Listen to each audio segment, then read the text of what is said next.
Secretary, nakakalula ho yung sa Bulacan eh. Kasi sabi ho mismo ni Bryce Hernandez Lahat. na lahat daw ng proyekto sa Bulacan substandard. Parang bakit naman ho nagkaganon kaya? Greed. Greed nga.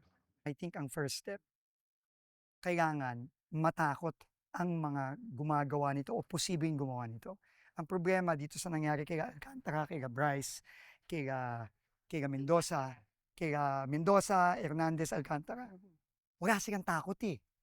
Para ipaglantaran mo yung ninakaw mong pera, magkasino ka, mawawalan ka ng 100 milyon, 200 milyon. Ibig sabihin nun, wala kang takot. Akala mo forever na yan.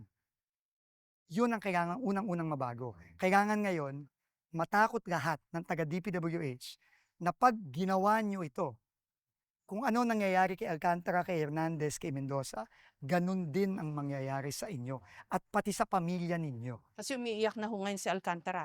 Natatakot na raw ho siya for his family. Ano reaction niyo po doon? Kasalanan naman niya yan eh. Kasalanan naman yan eh.